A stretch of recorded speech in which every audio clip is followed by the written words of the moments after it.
Obsesif, ngobrol santai, seru, dan inspiratif.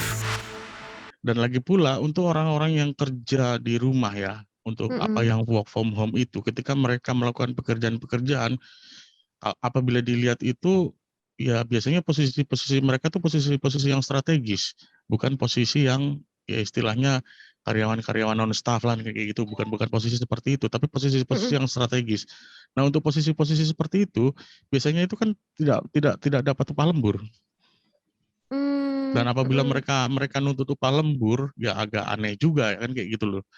Mm-mm. Nah, apabila dilihat dari keadaan yang kemarin pandemi kemarin itu lah, itu juga keadaan luar biasa, seharusnya ada Mm. pemakluman ya. Ya kalau kita mau melihat normatifnya pasti banyak sekali pelanggaran-pelanggaran. Ya sebenarnya Oke. sih karena keadaan yang sudah normal sekarang ya harusnya sudah ada pembenahan lagi untuk hal-hal yang seperti itu. Kalau yang kemarin Mm-mm. ya kalau mau dibilang melanggar ya pasti melanggar lah kalau kita ngikutin ketentuan-ketentuan yang normatif itu. Seperti Oke. itu. Berarti nih Pak, sebenarnya hak-hak tersebut itu menyesuaikan dengan keadaan juga berarti ya? Enggak juga sih Mbak, ya kan. Eh, Cuman kemarin kan siapa yang mau sih dengan keadaan yang seperti itu kan hampir mm, semuanya nggak mau ya. Lagian mm. juga posisi perusahaan dengan keadaan pandemi yang kemarin kan juga agak susah. Iya Ya kan betul. boro-boro dapat pemasukan untuk bayar pekerja, ya kan. Yang ada pekerja Iya. juga upahnya akan dikurangi kan seperti itu. Mm-mm, mm-mm. Betul betul betul Ya betul. pilihan yang kemarin itu mau lanjut atau mau PHK kan seperti itu jadinya. Iya, dirumahkan ya Pak ya. Heeh. Lebih baik bekerja dirumahkan tapi bekerja gitu daripada dirumahkan aja tanpa pekerjaan gitu ya Pak ya. Ya betul. Heeh. Oke. Nah, kalau tadi kita sudah ngomongin soal hak-hak normatif seorang pekerja, kita balik lagi ngomongin soal hak-hak normatif perusahaan nih Pak. Kalau Mm. misalnya ada berarti perusahaan juga punya hak normatifnya ya kan ya Pak? Tadi di awal saya sudah sampaikan, kalau di perusahaan biasanya Mm-mm. bukan hak normatif ya, tapi Mm. hak prerogatif namanya, Oh, hak oke. prerogatifnya perusahaan ya mungkin sama seperti itu ya. Mm-mm. Misalnya terkait sama upah itu kan kewajiban si pengusaha untuk memberikan upah kepada karyawannya, Mm-mm. ya kan. Nah haknya si perusahaan itu apa? Haknya perusahaan itu ya menentukan jumlah upahnya itu berapa kan kayak gitu loh. Untuk Mm. untuk setiap golongannya, untuk setiap jabatannya itu berapa? Itu haknya perusahaan. Dan itu yang nggak bisa diintervensi oleh si pekerja selama dalam penentuan itu tidak melanggar ketentuan dari perundang-undangan ya, misalnya tidak di bawah UMP, seperti itu. Mm-mm. Apakah berarti pekerja itu nggak bisa, maksudnya pekerja bisa nggak sih melanggar hak normatifnya perusahaan gitu Pak? Kebalikannya dari perusahaan yang melanggar hak normatifnya pekerja gitu.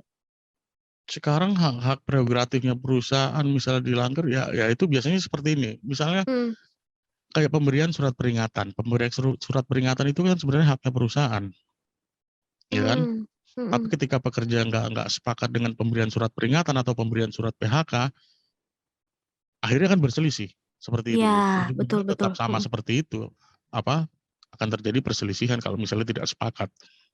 Kalau untuk melanggar agak gimana ya, sebenarnya nggak ada arah ke situ ya. Ya Hmm. sebenarnya antara sepakat sama nggak sepakat ya ujungnya perselisihan itu. Berarti harus ada dari awal tuh ya memang harus saling mengetahui ya Pak ya? Ya makanya ketika Heeh. membaca perjanjian kerja itu ya dilihat benar-benar lah. Maksudnya mana yang menjadi haknya dia kan kayak gitu kan. Biasanya kalau Mm-mm. kalau si karyawan sih nggak terlalu peduli haknya perusahaan itu seperti apa, nggak akan terlalu peduli, tapi akan lebih lihat ke sisinya apa sih sebenarnya hak saya kan kayak gitu loh, udah sesuai sama Mm-mm. ketentuan perundang-undangan atau belum sih, itu yang perlu dilihat sebenarnya.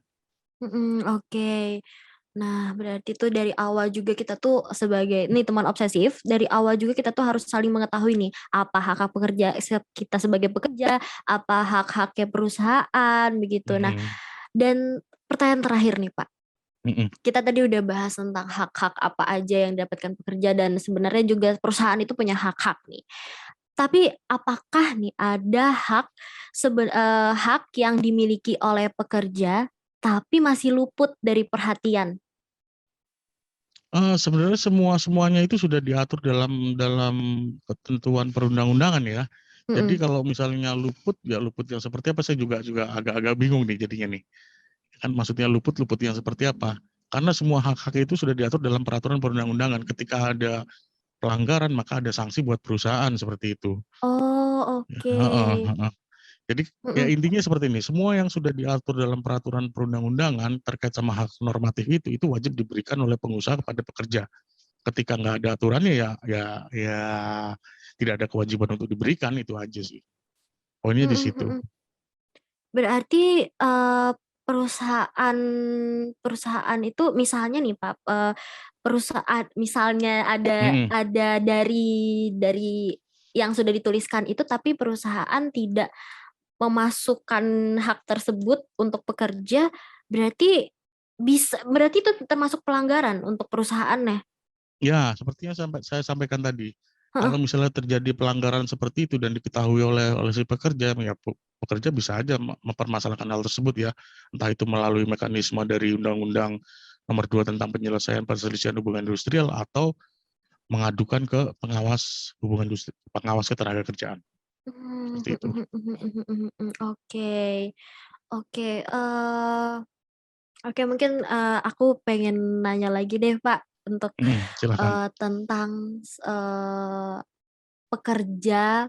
Kita kan kita ngobrolin mungkin soal cuti nih ya, cuti Mm-mm. tadi. Mungkin kayak tentang cuti sekarang itu kan kita sudah berada di WFA ya, work from Mm. anywhere gitu. Jadi Mm-mm. Mm-mm. bisa tapi ada beberapa orang mungkin yang masih tidak bisa beradaptasi, misalnya kayak lebih suka WFO, lebih suka Mm-mm. WFA gitu. Pas dapetnya WFA tiba-tiba kaget gitu kan ya Pak ya.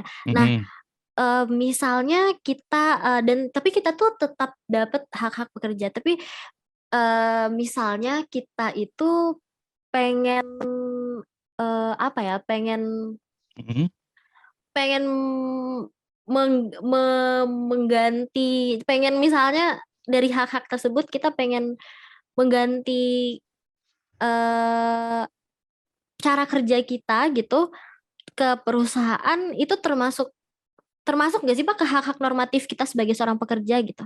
Maksudnya mengganti cara kerja gimana, Mbak? Misalnya kayak dari work from home ke work from office gitu, Mm-mm. Ya itu selama itu disepakati oleh kedua belah pihak, saya pikir nggak masalah sih. oh, oke, nggak Mm-mm. masalah ya, heeh, heeh, Mm-mm. heeh. Ya Berarti intinya sih selagi sebenarnya mhm, kesepakatan aja. berarti Mau kerja di kesepakatan manapun, heeh, heeh, seperti itu. antara kedua pihak ya, Pak, ya, asal saling Iya, mengetahui juga gitu dan heeh. saling sadar mengenai hak-hak pekerjanya, oke. Lagian juga Mungkin kalau mhm, masalah penempatan seperti itu ya, mhm, si karyawan mau ditempatkan di mana saja itu lebih ke haknya perusahaan sebenarnya. oke, Pun heeh. nggak ada kesepakatan sebenarnya bisa dilakukan. Oh, oke, Nah, tapi tapi berarti kan pemindahan-pemindahan itu kan juga ada pertimbangan-pertimbangan dari perusahaan, entah itu dari penilaiannya seperti apa, dia mampu atau tidak, itu kan perusahaan biasanya sudah bisa menilai seperti itu kan. Makanya dia ditempatkan di sini, di sini, di sini, ya terserah dari perusahaan itu untuk mengaturnya, gitu. mhm, kalau, oke, sekarang kita balik lagi ke pelaporan nih, Pak. Mhm. Sebenarnya pelaporan ada nggak sih pusat pelaporan untuk pelanggaran hak ini bagi seorang pekerja? Kalau pelaporan itu kan sifatnya terbuka, Mbak, ya. Mhm, Takutnya kalau misalnya karyawan yang melaporkan seperti itu, dampaknya akan negatif buat karyawan itu sendiri ya. mhm, Jadi diincar lah sama perusahaan, ini anak ini tukang lapor nih kan kayak gitu kan. Makanya tadi saya mhm. bilang cara yang paling aman itu mengadukan ke pengawasan. Pengawasan dulu, baik, Karena heeh. data kita ketika kita mengadukan itu disimpan benar-benar rapi, tidak akan dikeluarkan.